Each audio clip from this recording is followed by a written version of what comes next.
Olá, pessoal. Nós estamos com mais um diálogo bíblico promovido pela ABIB, Associação Brasileira de Pesquisa Bíblica, com uma série de lives tendo como tema a Carta aos Gálatas, que é o tema escolhido pela CNBB para o mês da Bíblia desse ano de 2021 na Igreja Católica.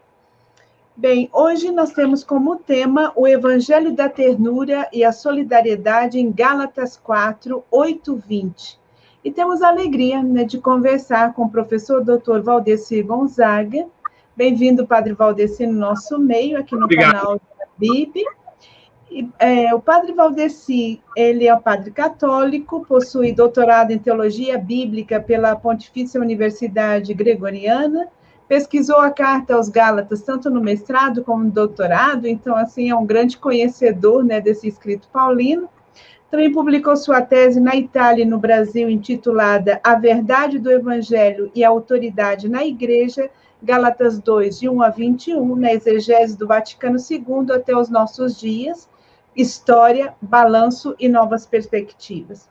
Possui também pós-doutorado na Faculdade Jesuíta de Teologia e Filosofia, a FAG, em Belo Horizonte, com uma pesquisa sobre o cânon bíblico no Antigo Testamento e Novo Testamento, também tendo como um dos tópicos o Corpus Paulino. Então, realmente, vamos ter um bom momento nos dias de hoje.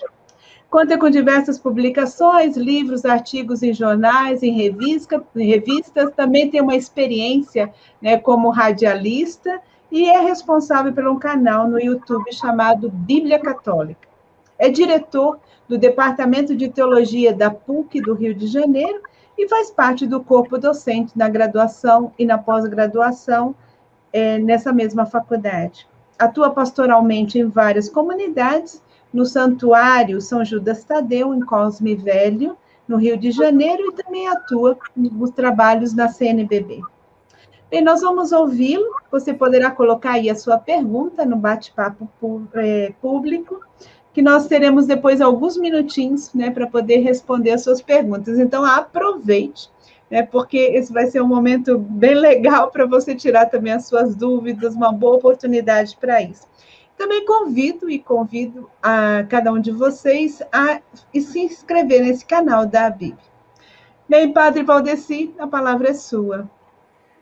Obrigado, irmã Zuleika, boa noite, e muito obrigado por aquele ícone de São Paulo ali sobre a sua mesa, a seu lado.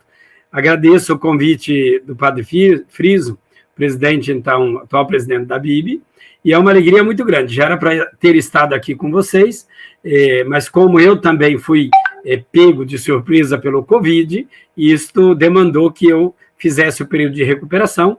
Aliás, estou muito bem, e depois, é claro, tendo sido reagendada, pudesse esta data ser remarcada, e aqui estamos.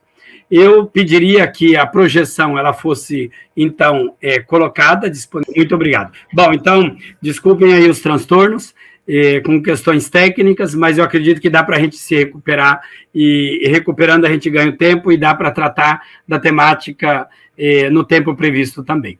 O nosso tema, como já foi lembrado, o Evangelho da Ternura e a Solidariedade em Gálatas 4, de 8 a 20, e eu agradeço o convite ali do Padre Friso e do todo o pessoal da BIB, na pessoa da irmã Zuleika, que está aqui conosco, e de todo o pessoal técnico, e saúdo a você que está nos acompanhando. Então, vamos ao segundo slide.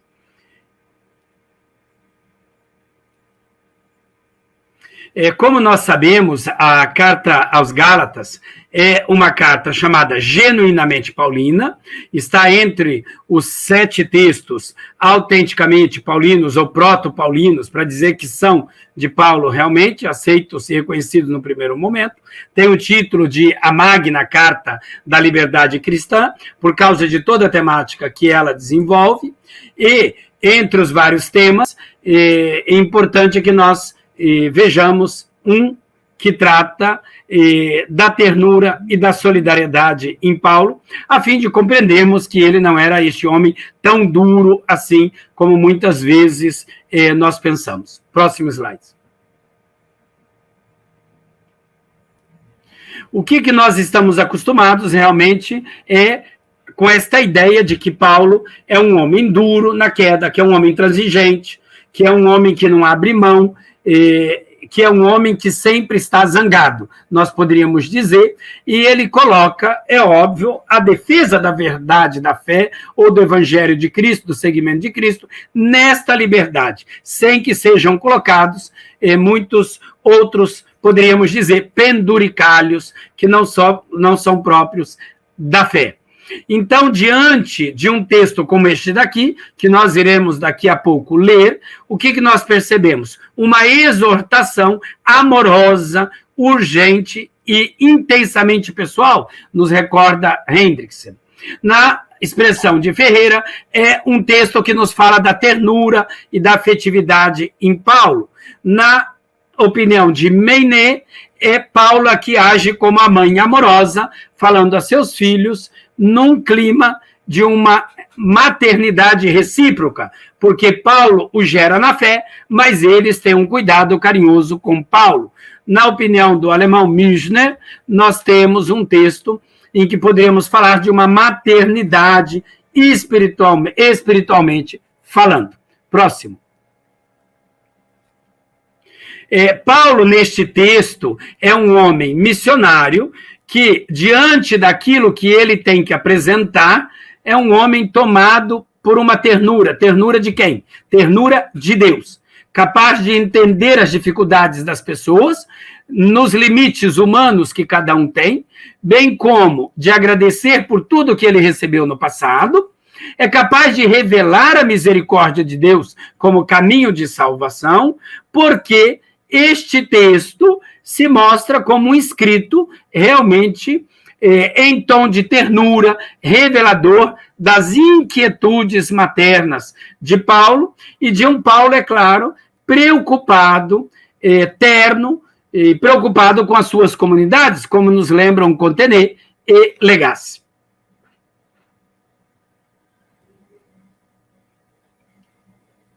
Muda.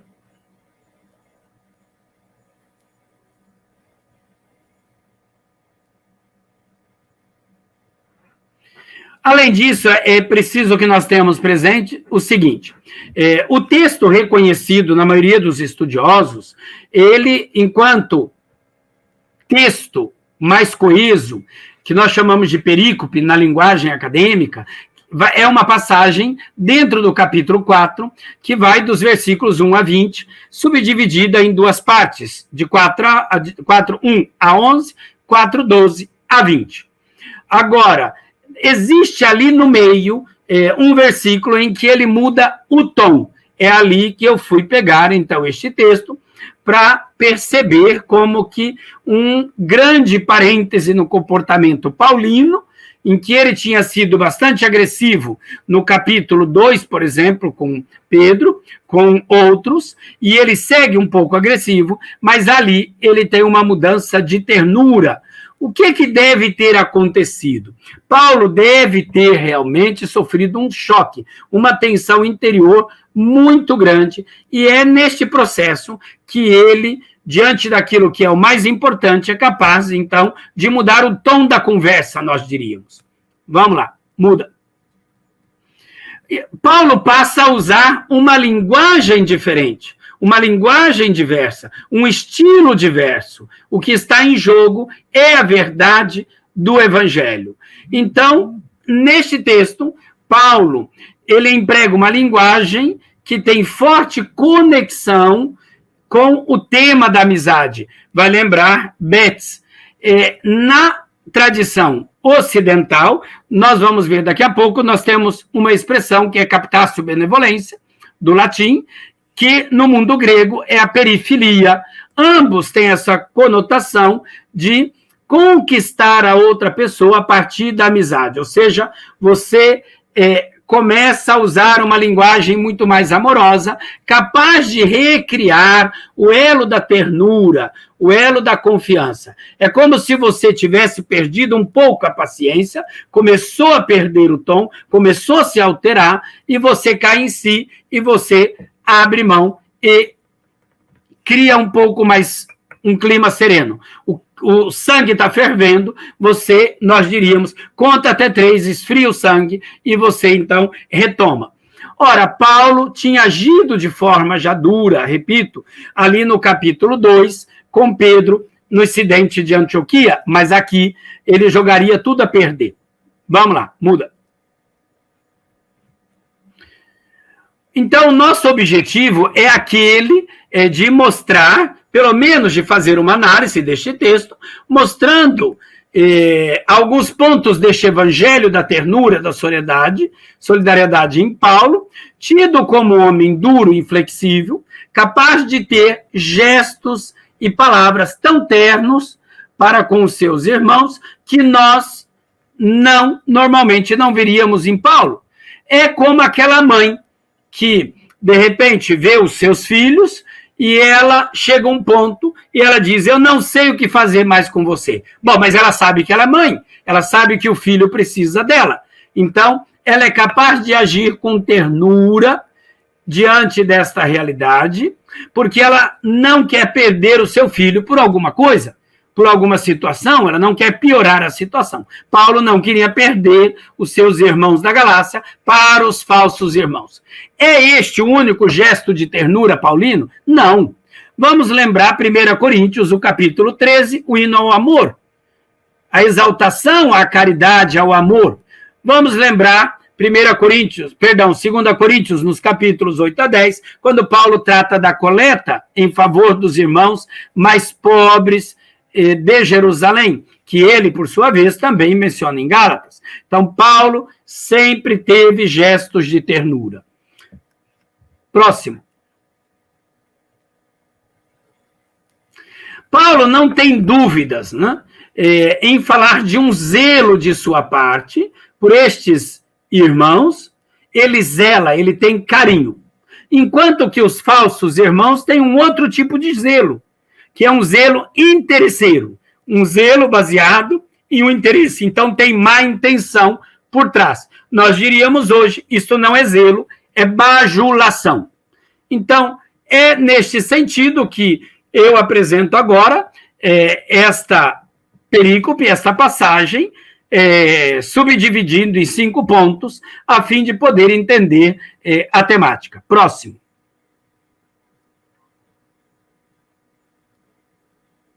O que Paulo tem em mente? Bom, ele viu-se diante de uma crise gerada na Igreja da Galácia, por causa da aproximação, diz na carta aos Gálatas, daqueles vindos da parte de Tiago. Ele se encontra distante, não está fisicamente presente, mas ele precisa cuidar da comunidade.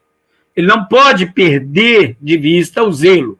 Então, ele, estando à distância, escreve, não podendo estar fisicamente, e manifesta como uma de suas intenções, resolver, é claro, o problema, mas é gerar os irmãos novamente na fé, nos recorda Meiné, né? Gerá-los de novo. E este gerá-los é com o sentimento, então, de mãe. Aí ele é capaz, de estando longe, de travar uma batalha em todas as direções, a fim de poder resgatar estes irmãos. Ele não podia, de forma nenhuma, permitir que o evangelho fosse falsificado, tornando-se nova lei, e a comunidade se tornasse num zelo, terminasse num zelo político, apenas, então, observando a lei pela lei. Sairia da escravidão, de toda a questão que era antes do mundo pagão, para se tornar escrava da lei. Próximo. Eu uso o método da análise retórica bíblico-semítica e subdivido a carta em 3 seções e 15 subseções ou sequências, e o texto de hoje está na parte B, ou na seção B, e está lá na B4, onde nós vemos em vermelho ali indicado, dentro do texto do capítulo 4, versículos de 1 a 20. Pulemos. Quando nós olhamos, poderíamos identificar vários temas ali, mas nós não vamos parar aqui. Pulemos também.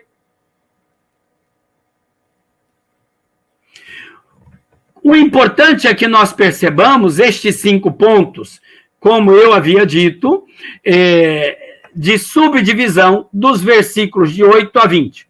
Então, nós vamos trabalhar aqui, o Evangelho nos liberta dos versículos de 8 a 11.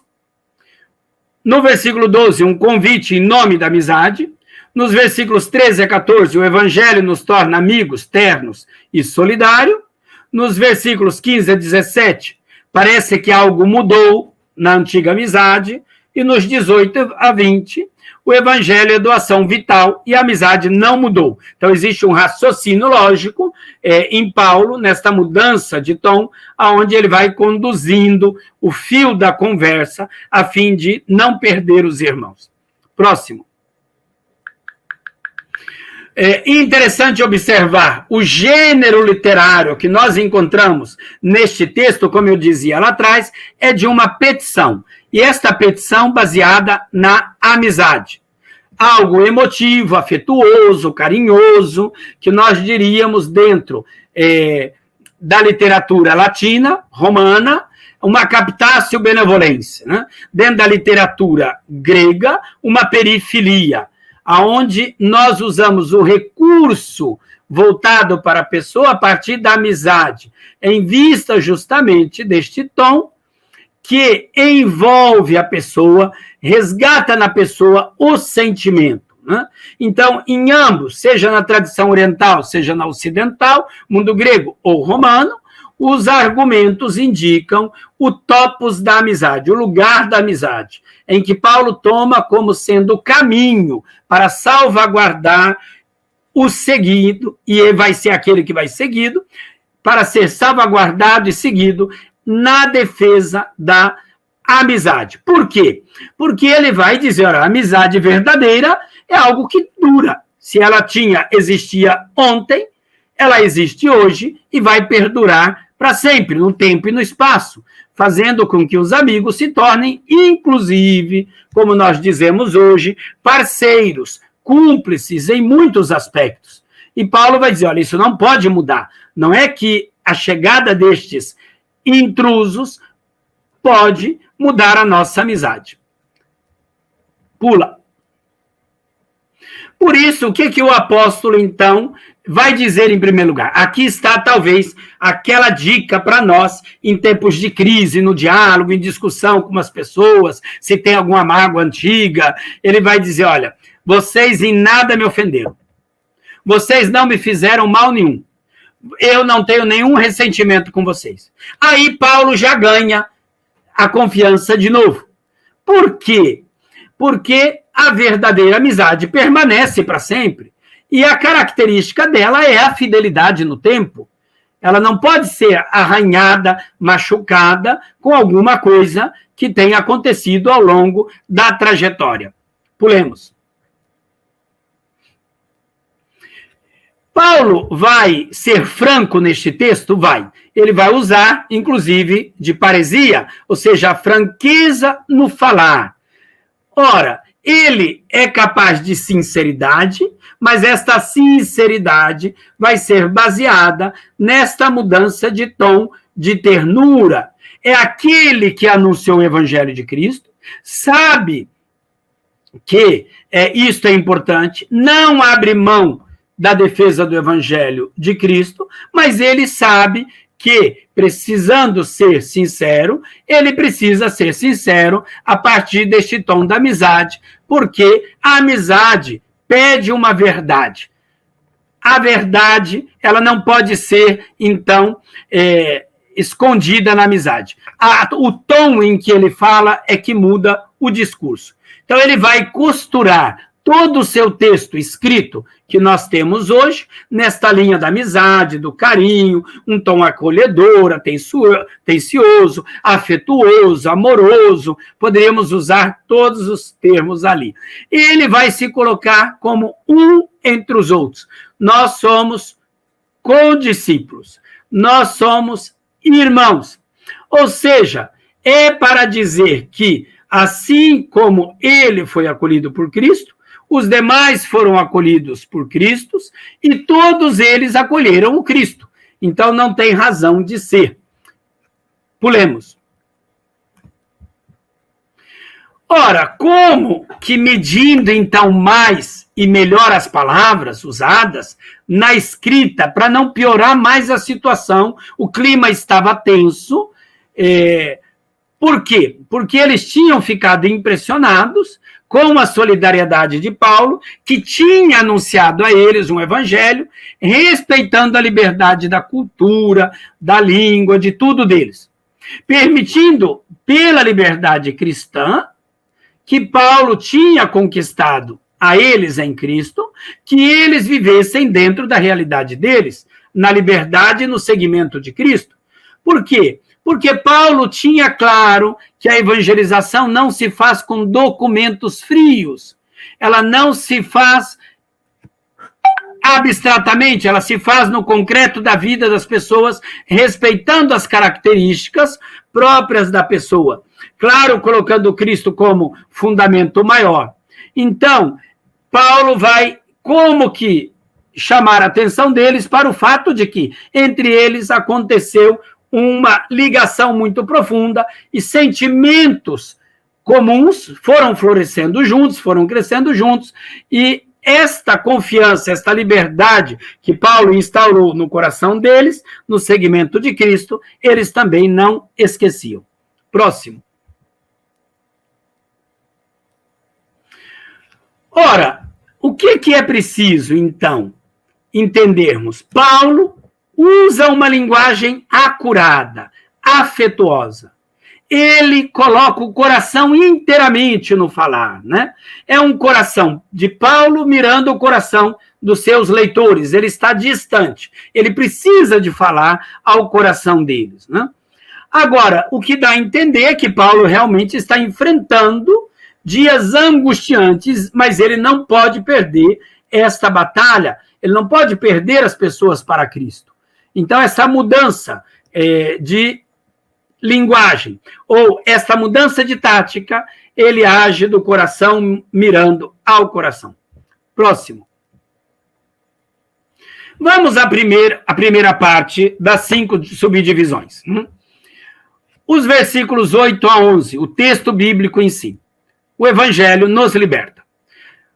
Mas outrora, não conhecendo a Deus, servistes ao que por natureza não são deuses, mas agora conhecendo a Deus, ou melhor, sendo conhecidos por Deus, como estáis voltando de novo para os fracos e pobres elementos, aos quais de novo, outra vez, quereis servir, guardais dias, meses, tempos e anos. Temo por vós, que de algum modo trabalhei em vão por vós. Então, é um Paulo angustiado por ter trabalhado em vão. Ele reconhece, vocês conheceram a Deus, aliás, foi Deus quem conheceu, vocês observavam elementos fracos, conheceram o verdadeiro Deus, e eu agora tenho medo diante do que está acontecendo. Próximo.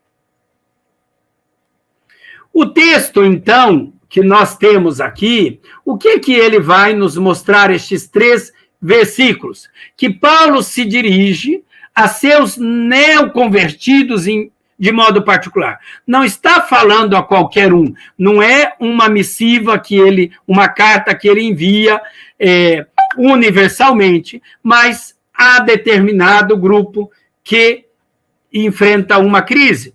E ali ele vai reforçar: não somos mais escravos dos elementos da natureza, nem de leis humanas. Nós não podemos servir a estes senhores. Por quê? Porque Paulo não quer ter trabalhado em vão, não quer ter trabalhado inutilmente. Por isso ele vai usar a expressão: olha, eu sei que estou correndo risco. E o risco é o quê? De perder a batalha, de que eles sejam separados. De quem? De mim? Não, não é de Paulo. É de Cristo. E neste sentido é que Paulo vai reforçar esta questão do conhecimento em relação a Deus e da liberdade em Deus. Próximo. Para Paulo, é importante que nós tenhamos presente que ele olha para trás. E a situação idolátrica do passado, totem, ou seja, de um tempo. E ele julga a partir desse momento presente. a partir da experiência atual. E é a partir disso que ele enxerga este perigo de retorno à escravidão. Não quero que nós voltemos à situação anterior. Fato é que se antes seria normal que os gálatas estivessem na servidão a seres, isso era possível. Por quê? Diz Paulo, porque vocês não conheciam a Deus. O que eidotes feon, não conheciam a Deus. Agora que vocês conhecem a Deus, ou melhor, agora Deus conhece vocês. Então não é possível que voltemos à estaca zero. Mude. Neste sentido, Paulo aprisiona os gálatas na mesma experiência vivida juntos. Ele, Paulo e eles, membros da comunidade, numa história comum. Todos eles estão envolvidos por Cristo. Por quê? Porque todos eles são conhecidos por Cristo. Inothontas hipofeu, conhecidos de Cristo, conhecidos por Cristo, né? E o fato é que esse conhecimento começa por iniciativa divina e não a partir de um ser humano. Paulo vai deixar isso bem claro no início da carta. E ele vai afirmar que os gálatas, depois de terem conhecido todos os benesses da graça de Deus, toda a liberdade que Deus nos proporciona, todo o projeto salvífico de Deus, agora não estão em condições de voltar, ou não podem voltar, melhor dizendo, né? Então agora estão querendo voltar. Paulo, absolutamente, vocês não podem voltar a servir aos deuses, né?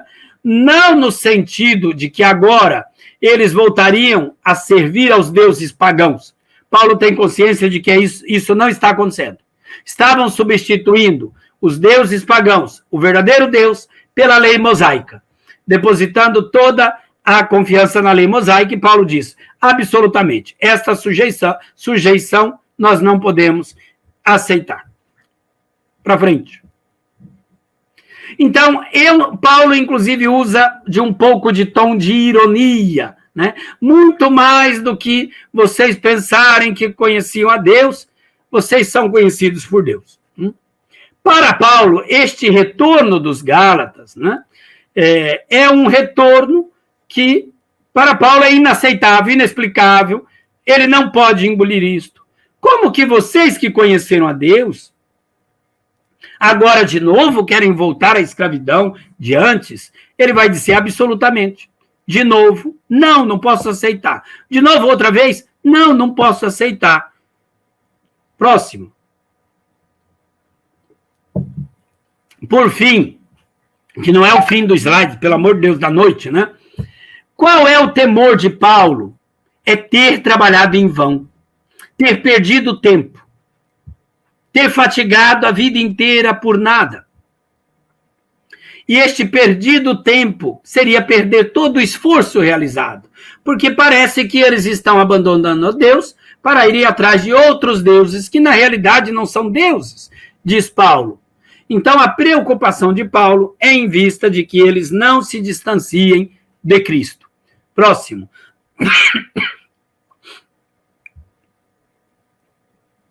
A ideia parece ser aquela que nós encontramos, por exemplo, em Isaías 49, 4, da ideia dos cânticos do servo sofredor, né? Isaías 49, 4. Foi em vão que eu me fatiguei, debalde, inutilmente, gastei minhas forças. Então parece um Paulo que está se vendo vencido nesse sentido, porque empreendeu todo um projeto de vida e parece que tudo isso está indo água abaixo, né? Então, se o texto terminasse aqui, nós poderíamos dizer seria uma falência total, né? Um Paulo que teria perdido. Seria admitir, inclusive, um Paulo que teria desistido. Mas não. É aqui que Paulo sabe que gerou alguém para a vida em Cristo. E ele decide mudar de tática. Para quê? Para não perder. Perder para quem? Perder para Cristo, é óbvio. Não se trata da ligação a ele. O que está em jogo? Está em jogo algo maior. A comunidade não está madura e ela não tendo atingido o amadurecimento na fé, e para seguir Cristo, Paulo diz, eu preciso aqui de recuar um pouco, mudar o meu tom e mudar a tática para não perdê-los para os falsos deuses. Próximo. Paulo não se deixa, então, abater e vencer pelo desânimo, pelo contrário, vai à luta, mesmo tendo que mudar a sua tática missionária, mudar o tom, baixar o tom, nós dizíamos, e retomar a conversa numa outra direção. Talvez a sua vontade fosse aquela, como ele mesmo diz, nós vamos ler daqui a pouco, de falar duramente, mas ele se contém, se domina. É como um pai, uma mãe, que está ali, por causa de alguma coisa que aconteceu com o filho, e diz, eu já não sei mais o que fazer com você. E, de repente, cai em si que o tom da conversa precisa mudar, porque senão piora a situação. Então, Paulo toma um caminho mais sereno e tranquilo, o caminho da cordialidade e da ternura, como vamos ver nos próximos slides. Próximo. O versículo 12 é onde a gente percebe isso daí. A total mudança de ternura, de tom, né? É o convite em nome da amizade. É aquele captácio benevolência ou perifilia, né? Tornai-vos como eu, porque também eu sou como vós. Irmãos, suplico a vós, em nada me ofendeste. Olhemos que ternura, né? Nós somos iguais. Nós fazemos parte do mesmo. Nós somos irmãos. E Paulo chega a suplicar. E mais ainda, não pensem que vocês me ofenderam. Muito pelo contrário. Próximo. Tendo presente, então, esta gravidade da situação, Paulo muda o tom da conversa. E essa mudança é rápida, é total, é brusca.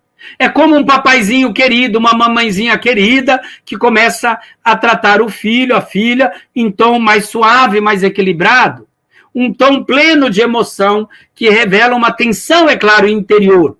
Mas está em jogo algo maior, né? Ele apela à simpatia, à afeição dos convertidos.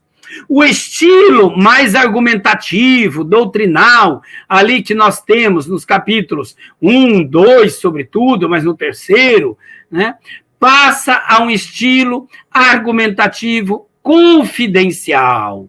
É esta mudança de tom que nos revela este Paulo pleno de ternura. Próximo. Eis, então, o apelo ao coração, né? Por quê? Porque Paulo tem este amor ciumento e zeloso no bom sentido, né? Falou severamente antes com eles. Agora, ele muda o tom, assegura sentimentos de carinho, de afeto, apela à mútua reciprocidade, tece elogio aos Gálatas. Nós somos iguais, não me ofenderam. Fala como uma mãe solícita ao extremo, não quer perder os seus filhos, à imagem de uma verdadeira mãe.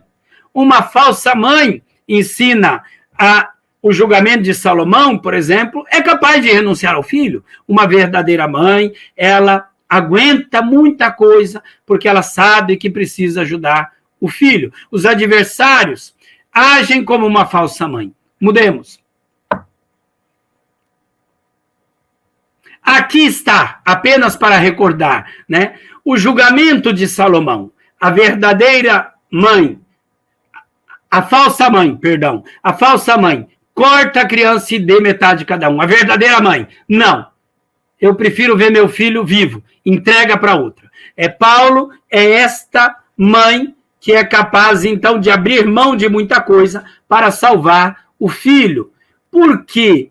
Porque somente a mãe pode dizer a verdade. Ele age nesta direção. Está disposto a tudo para salvar os Gálatas, não permitir que eles tomem o caminho errado, até mesmo enfrentar conflitos na vida comunitária, como ele enfrentou com Pedro e outros. Agora, ele emprega aqui os pronomes eu, o pronome vós, e ali depois de dizer, olha, vocês sejam como eu, porque eu sou como vós, mas nós somos irmãos, e aqui ele desce mais ainda no carinho, né? Como que na humildade. Seria quase que ver um Paulo, um homem gigante, duro, que aqui cai de joelhos por terra e diz, eu vos suplico. Né? É uma súplica carinhosa, fraterna, para reconduzir ao caminho do bem.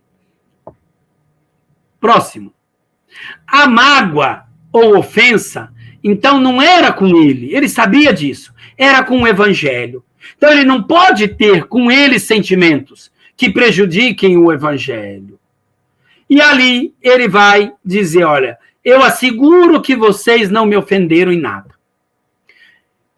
O que fica claro é que não há nada de pessoal nisso, ele deixa. Bem como não era produto de ódio ou de inimizade. Paulo não responde com isso, pelo contrário, está em jogo a verdade do Evangelho, como cita 2 vezes o texto no capítulo 2, versículos 5 e 14, e ele está jogando, então, ele não enxerga outro caminho, outra tática nesse momento.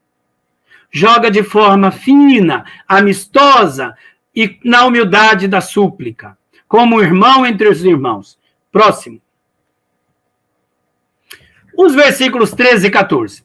O Evangelho nos torna amigos ternos e solidários, né? Mas sabeis que foi por causa de uma enfermidade na carne que evangelizei a vós pela primeira vez. E a vossa tentação em minha carne não desprezastes, nem desdenhastes, mas como anjo de Deus me recebestes como Cristo Jesus. É um Paulo plenamente terno. Fiquei doente, vocês me trataram bem. Não me desprezaram, não me desdenharam. Me receberam como anjo de Deus. Me receberam como o próprio Cristo. Olhemos o tom, a mudança, como que é um Paulo terno, carinhoso. Próximo. Então, Paulo toma a estrada suave e equilibrada da amizade. Recordando, inclusive, a amizade antiga. Nós sempre fomos amigos. Para tomar o caminho de uma reflexão que ele quer desenvolver a partir, então, da experiência do passado. Ora, vocês sabem disso. Oi da de hot. Mas vós sabeis, né? Vocês têm consciência a respeito do meu apostolado, como eu agi no meio de vocês. Próximo. O apóstolo deixa claro, então, que, em primeiro lugar, não tiveram sequer medo dele na enfermidade na carne. Diabetheinen tessarkos. Uma enfermidade da carne, na carne, e ele diz, vocês não me desdenharam, não me desprezaram, muito pelo contrário, me trataram muito bem. O tempo todo que eu fiquei no meio de vocês. Desde o anúncio pela primeira vez. Quantas vezes? Desde a primeira vez. Sempre foi assim. Né? Essa expressão pode ser interpretada neste sentido o tempo todo, genericamente falando. Próximo. Paulo confessa e admite, então, que na Galácia o que ele experimentou foi ternura e solidariedade. Por quê? Porque diante da minha doença, eles não me desprezaram, não me desdenharam, não me maltrataram, não me trataram mal. Pelo contrário, não fizeram caso, pouco caso de mim, cuidaram de mim. Cuidaram como? Como um anjo de Deus. Angelon Feu. Como o próprio Cristo. Ros Christon Iesum. Não foi um cuidado qualquer, relaxado, né? Como um moribundo qualquer, que eu estivesse lá e eles me fizeram um pouco caso e trataram, nós diríamos, de mim na forma do meia-boca. Não, me trataram como anjo de Deus. Antes, foi como o próprio Cristo. Para frente. Neste sentido, eles tinham passado no teste da excelência. Eles cuidaram bem de Paulo. Aqui está aparecendo 2 slides juntos. Precisa configurar melhor. É o de baixo. Eles passaram no teste. Que teste? Aquele do cuidado do Paulo. Aquele da solidariedade. e aquele de uma postura madura, ou seja, de alguém que entendeu o que é o mais importante. Acreditaram na mensagem de Cristo. Se a imagem do desprezo, digamos assim, é forte, do desdenho, que uma pessoa possa sofrer, a imagem da acolhida, do carinho, do cuidado, essa é muito mais forte. E Paulo não poderia esquecer esta acolhida e este carinho. Próximo.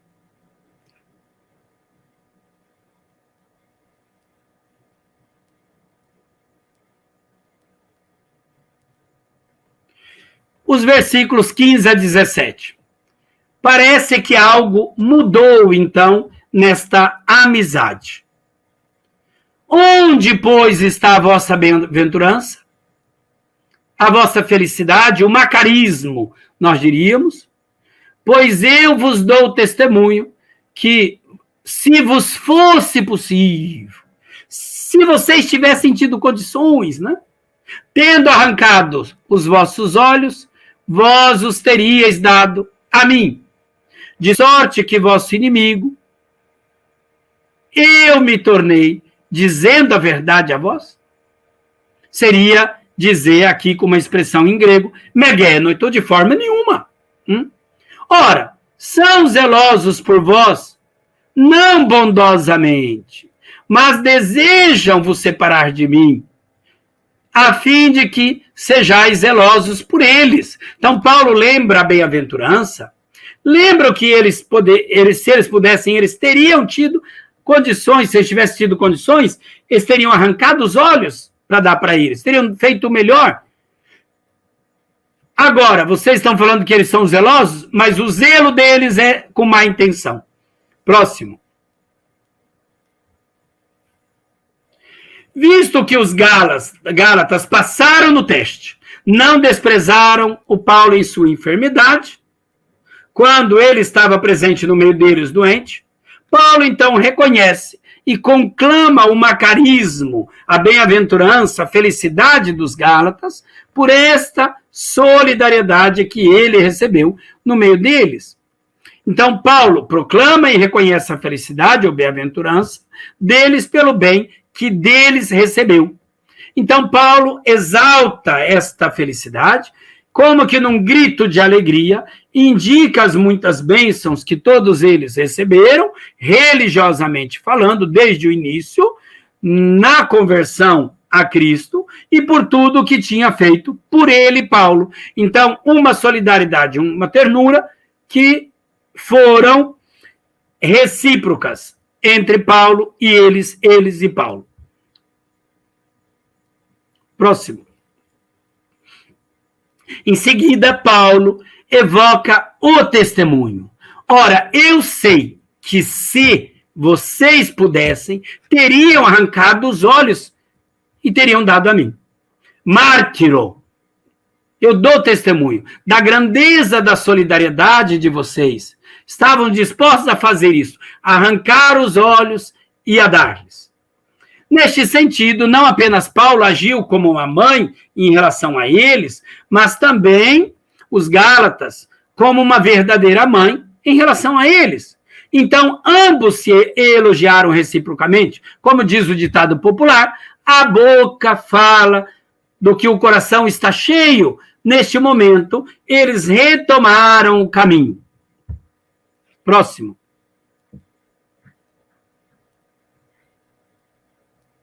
Isso significa o quê? Que estariam dispostos a dar o que eles tinham de melhor. Não se trata no sentido físico, arrancar os olhos fisicamente, mas o que de mais importante, mais precioso, eles tivessem e pudessem dar a Paulo, eles dariam, estariam dispostos a fazer qualquer coisa, daria a minha vida.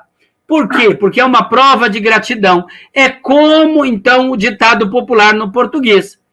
É precioso como a pupila dos olhos. Ou seja, nós daríamos aquilo que de mais importante. Mas quem daria? Ambos, Paulo por eles por Paulo, numa gratuidade, numa reciprocidade muito grande, na pura gratuidade, desinteressada. Próximo. E agora, Paulo, num rampante, a gente vê no texto, né? Ele faz uma pergunta lá, dura. Teria eu me tornado inimigo de vocês? Então, é um novo momento, poderíamos dizer, de dureza. Ele arranca o argumento que chega a ser enfático e acusador, perguntando justamente, olha, de amigo me tornei inimigo de vocês? Apenas por anunciar o evangelho de Cristo e proporcionar o bem a vocês? Então, a ideia desta amizade parece, à primeira vez, demonstrar um conflito afetivo ou ciúmes, mas permanece na linha, é óbvio, da hostilidade, que, porém, nasceu não entre eles. Não é um desentendimento entre Paulo e os Gálatas e Paulo. É porque um intruso entrou no meio. Semearam a erva daninha, a cisânia, o espírito da divisão, o joio no meio do trigo. A divisão foi causada por uma terceira via, que não Paulo e os Gálatas. Próximo. Paulo vai mais longe ainda, né, numa rapidez muito grande. Ele acusa os adversários de um falso zelo, interesseiro, inútil, hostil. Acusa de destruidor da verdadeira amizade entre eles. Não é nobre, tem interesse escuso por trás. Por quê? Porque estes interesses são aqueles de separar vocês não de mim, mas de Cristo. Ao separarem vocês de mim, separam de Cristo. Então, ele admite que existe um zelo. Ou seja, os intrusos estão tendo zelos. Estão cuidando de vocês os aniversários. Mas o zelo, não se iludam. Eles estão paparicando vocês, estão enganando vocês. Não é bom, não provém da bondade. O kalos não tem bondade nenhuma. Não é coisa boa. É coisa interesseira. Não existe sinceridade nisso daí. Esse zelo não tem objetivos polidos. Não tem objetivos válidos. Agem com objetivos espúrios, covardes, escusos. Visto que Paulo, então, não encontra neles esta sinceridade. Nós poderíamos traduzir a expressão de Paulo aqui com 2 ditados entre os muitos ditados populares. Nem tudo que reluz é ouro, vocês tomem cuidado. Por fora, bela viola, mas por dentro, pão bolorento, já tinha ensinado Cristo. E Paulo diz, olha, vocês estão falando que existe zelo deles, dos adversários? Sim, mas não é bom. É interesseiro. É bajulação. Últimos versículos, chegando quase ao final. Os 18 a 20. O evangelho é doação vital e a amizade não mudou. Então, Paulo, que começou lá atrás dizendo, olha, não fiquei magoado, ele assegura que a amizade não mudou. Mas é bom ser zeloso sempre no bem, e não só quando estou presente, eu junto a vós. Meus filhos, pelos quais, de novo, eu sofro dores de parto, até que seja formado em Cristo Jesus. Mas eu quisera estar presente junto a vós agora e alterar a minha voz, pois eu estou perplexo a vosso respeito. Paulo está quase que para explodir, né? Olha, eu tenho vontade de fazer isso com vocês. É como nós, às vezes, dizemos, né? Pai, uma mãe, um filho, uma filha, um amigo, né? Olha, eu nem sei o que eu faço com vocês. Mas Paulo sabe que algo está em jogo. Então, ele age, continua agindo pela ternura. Eu até quisera, mas não faço e não farei, diz ele. Próximo. Paulo, então, sabe reconhecer o valor do zelo. E ele afirma, é bom ser zeloso sempre no bem, não no mal, não na bajulação, como a gente está vendo com vocês. Ou seja, com boa e não com má intenção, não caiam aí em conversa, não existe bondade. Paulo, basicamente, lembra que há uma sintonia tão grande, né? Houve uma sintonia tão grande na comunidade com Cristo e dele com a comunidade com ele, que houve uma somatização recíproca, né? E ele diz, isso precisa ser retomado. Próximo. O que Paulo afirma é que o que está acontecendo, então, na Galácia, não é bom e não pode acontecer. O quê? Os Gálatas estão permitindo que a relação com ele, o apóstolo que anunciou o Evangelho de Cristo, vá tudo por água abaixo, se desmorone, ou seja, se desfaça por completo. Por quê? Por interesses escusos, alheios à verdade do Evangelho. Entraram em jogo interesses pessoais, interesses não salvíficos. Eles pensam em quê? Nas próprias vantagens. E Paulo, de novo, volta a uma certa ironia, afirmando que é bom ter zelo. Sim, mas o zelo precisa ser sempre. Não pode ser um zelo que, quando eu estava no meio de vocês, agiam de uma forma e eu saí e vocês agem de outro.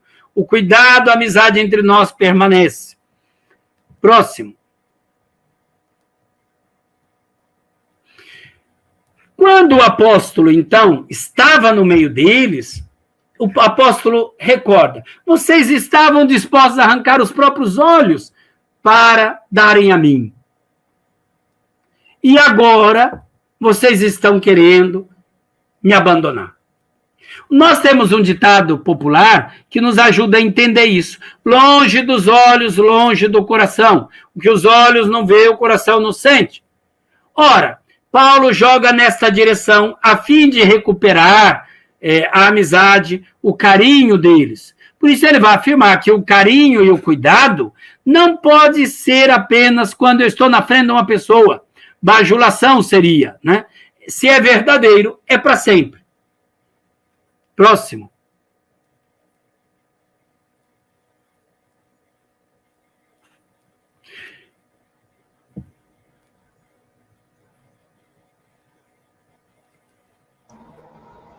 Muito bem, então queremos agradecer, né, por essa exposição e, sobretudo, por fazer de Paulo essa pessoa que não é rude, ou seja, essa ternura de Paulo, porque realmente é isso que a gente sempre encontra, né, na caminhada, trabalhando com Paulo.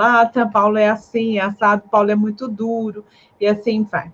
Mas, Padre Valdeci, nós temos duas questões. Primeira é uma curiosidade, já que você falava sobre que gostava muito das cartas paulinas e de Jeremias, então nós temos aí a nossa colega Bianca de Matos, que quer saber, mas por que o senhor gosta de Jeremias? Primeira questão. E a segunda é com relação à enfermidade de Paulo, né? Qual seria a enfermidade de Paulo com relação à presença em na Galácia, quer dizer, nessa região da Galácia? Vamos lá. Como que é o nome mesmo da pessoa que perguntou de Jeremias? A Bianca. Bianca de Matos. Entre as muitas coisas de Jeremias, tem... entre as muitas, repito. Vou usar a terceira vez porque dá superlativo no hebraico, né? Entre as muitas. Dê uma olhada no capítulo 29, nos versículos de 4 a 7 do profeta Jeremias. Eu acredito que todos nós deveríamos ler e aprender deste homem. Eu digo todos nós cristãos. Porque quando Jeremias escreve esta carta aos exilados da Babilônia, os exilados da Babilônia estavam lá perguntando, então, como devemos nós nos comportar aqui longe de casa. Nós falamos muito a partir do Salmo, né? Como cantar os cantares do Senhor em terra estrangeira, para revelar o sentimento deles, né? E aí Jeremias escreve esta belíssima carta a eles, entre as muitas coisas, repito, apenas vou tomar uma, e ele diz o seguinte, eu vou ler. Assim diz Adonai dos exércitos, Deus de Israel, a todos os exilados, que eu deportei de Jerusalém para a Babilônia. Construí casas e instalai-vos. Plantai pomares, comei de seus frutos. Casai-vos e gerai filhos e filhas. Tomai esposas para os vossos filhos e dai vossas filhas em casamento. Que eles gerem filhos e filhas. multiplicai-vos aí e não diminuais. Procurai o bem e a paz da cidade, para onde vos deportei. Rogai por ela a Deus, porque a sua paz será a vossa paz. Repito, entre as muitas coisas. Como que Jeremias é tão, assim, preciso em dizer: vocês não se esqueçam que aonde vocês estiverem, trabalhem pela paz, pelo bem da cidade. Aonde vocês se encontrarem. Nós, cristãos, deveríamos aprender isso. Aonde nos encontrarmos, em qualquer ambiente, em qualquer situação, trabalhar pelo bem da cidade, trabalhar pelo bem, pela paz da cidade, e mais ainda, rogar a Deus pela cidade. Às vezes, nós cristãos, causamos confusão e rolo. Então, é uma das dicas que eu diria Jeremias dá para nós muito bem. Vamos à segunda questão. Paulo, esta enfermidade, há muitas discussões acerca delas. Eu, de fato, não acredito seja uma enfermidade física dos olhos, como muita gente já levantou, é uma das possibilidades, é claro. Nós não temos condições de colocar qual é exatamente aquela. Paulo é um homem que está envelhecendo, mas já por ser um ser humano, pode ficar doente em qualquer momento da vida. Na carta a Filemon, por exemplo, ele vai dizer no versículo 9, eu, Paulo, velho e doente, prisioneiro. Então, é óbvio que pode ser qualquer uma outra doença. Uma doença que pode ser física, mas não nos olhos, repito. Né? Porque nós não temos a ideia de Paulo que vai ficar cego ou que vai sofrer muito nesta questão. Mas física, na carne, em alguma parte do corpo, nós podemos falar. Agora, qual? Eu sinto não poder lhe responder com toda segurança. Pois é. Bem, a Cristina Aleixo Simões pergunta, professor, esse grupo que vai até a Galácia poderia mesmo ser judeus cristãos ou eram judeus que se sentiam ofendidos pela mudança de Paulo? Poderia falar mais sobre isso? Perfeito. Quem são esses? Vamos lá. Veja bem, a carta aos Gálatas na minha opinião, aquela que mais nos oferece dados sobre Paulo, e, é claro, ele oferece dados acerca de quem seriam aqueles adversários. Mas ele os qualifica, ele não dá nome. Ele apenas, o texto bíblico diz, vindos da parte de Tiago. Alguns interpretam vindo de Jerusalém, mas este vindo da parte de Tiago, a meu ver, poderia ser de qualquer parte do império de então, não necessariamente de Jerusalém, porque seria como hoje nós convidarmos alguns cristãos, então uma pessoa convida, e estes cristãos de várias partes do mundo iriam até lá. Seriam judeus cristãos? Eu prefiro a terminologia judaizantes. Ou eram judeus, e eu acredito que no meio deles tinha judeus de nascimento, mas também alguns convertidos, e que estavam plenamente convictos de que o seguimento a Cristo se dava pela lei. Que lei? Pelos 613 mandamentos, pelos rituais de pureza, pelos rituais de mesa, pelo lavar as mãos, pela circuncisão. Então, poderiam ser, sem sombra de dúvidas, judeus de nascimento, mas poderiam também ser convertidos. E eu interpreto esse de Jerusalém, a conexão, mas poderiam alguns de Jerusalém e outros de outros lugares que se uniriam a eles e teriam ido até lá. Bem, Valdeci, tem a Raquel queria perguntar, que estava um pouco assim, sintonizada com aquela questão da doença, ela perguntava, será que essa enfermidade não seria o tal espinho na carne que Paulo fala na segunda carta aos Coríntios?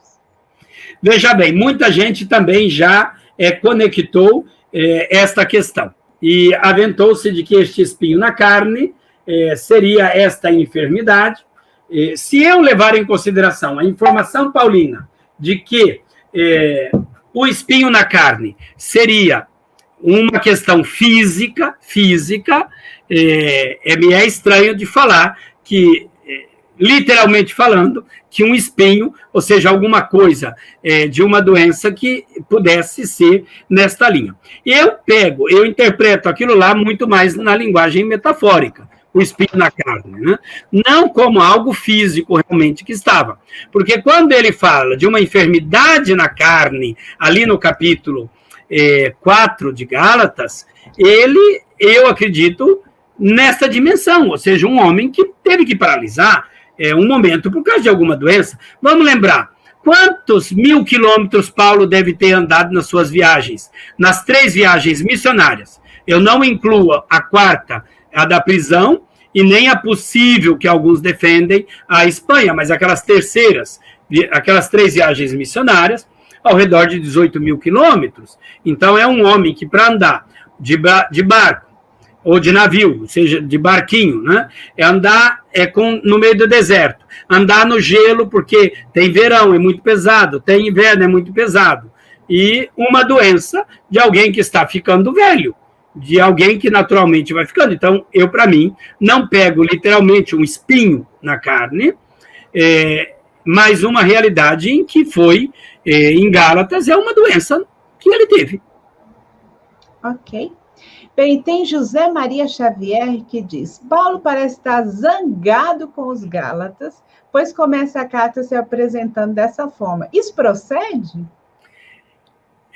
Paulo não só procede, mas como é verdadeiro. Isso nós não precisamos ter dúvida. Aliás, ele termina zangado. Se a gente vai lá no capítulo 6, versículo 17, ele diz, olha, sobre isso, ninguém mais me moleste. Seria dizer, para nós traduzindo no bom português, a respeito disso, não me encha mal o saco. Ninguém mais me perturbe. Então, é um Paulo que está zangado. Mas o bonito é perceber, e talvez esteja a grande lição para nós, né? Para quem é casado, para quem não é casado, para o padre, para a religiosa, para o leigo, para a leiga, para todo mundo, de chegar e dizer assim, olha, eu estou no meio de uma briga, estou no meio de uma discussão, alterei o tom. Eu estou com o sangue fervendo, a flor da pele.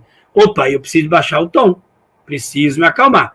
O que algumas pessoas dizem para nós? Elas dizem assim, olha, esfria o sangue, espera esfriar o sangue, não vá conversar hoje não, olha, não vá tratar desse tema. Então, zangado sim, mas o bonito é que ele é um homem que sabe mudar de ternura, porque ele viu que com aquilo ele não poderia ganhar se ele não mudasse.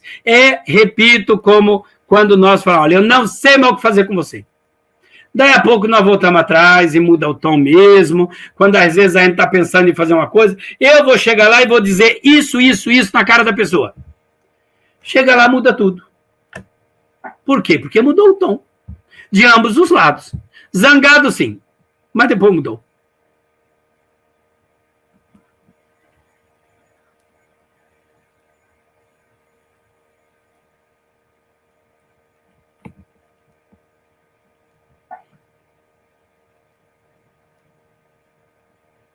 Pronto, acho que agora foi a irmã que caiu. Padre Friso está sem o som. Legal. Não foi questão, problema de internet, mas eu já cheguei. Mas hoje eu acho que deu todos os... Não, eu fico feliz. Mas... Olha, e quando eu vi aquilo ali que ainda travava e tudo, eu tenho que dizer tudo. Eu pensar que era só comigo, né? Não, é comigo também. Ô, Valdeci, eu só tinha uma última pergunta. Acho que ainda passando o tempo, mas vou fazer uma última pergunta. Como relacionar o tema do seu trabalho, que é a verdade e a autoridade na igreja, com o tema do sínodo de 2023, que será sobre a igreja sinodal? Você teria alguma dica, alguma palavrinha para nós? Tenho sim, isso daí e agradeço pela pergunta. Bom, em primeiro lugar, eu fiz doutorado, fiz mestrado e depois doutorado. Eu comecei o trabalho no final do milênio passado, desde que eu comecei o mestrado. E quando fui fazer doutorado no início do milênio, em vista do final do milênio, o Papa João Paulo II havia pedido que a igreja, em especial, claro, os teólogos, teólogas, os bispos do mundo, se manifestassem a respeito do ministério petrino. Eu achei aquilo assim, de uma coragem muito grande, de uma humildade muito grande, porque o Papa pediu, vocês digam a mim como que um Papa deve agir. Ou seja, ele pediu para que avaliassem a função e o papel do Papa. Ora, quando eu fui fazer o doutorado, não pensei na segunda parte, a minha questão era a defesa do Evangelho, mas o padre Hugo Vane, o jesuíta, aquele santo homem que já faleceu, ele então me disse, olha, caro, o Papa tem esse pedido, e este texto que você escolheu, de Gálatas capítulo 2, é o carro-chefe de batalha entre protestantes, católicos, ortodoxos e tudo mais, na questão do primado petrino, e se arrasta desde a divisão entre Oriente e Ocidente, no século XI, em 1054, e no século XVI, entre ocidentais, entre protestantes e católicos. Aceitaria você enfrentar o desafio de acrescentar a segunda parte? Falei, bom, se o senhor me pede, e é o Papa também quem pediu, vamos lá. Então, todo o meu trabalho foi desenvolvido na tentativa de encontrar como que nós podemos superar barreiras, dificuldades, e como que nós podemos, inclusive, avançar.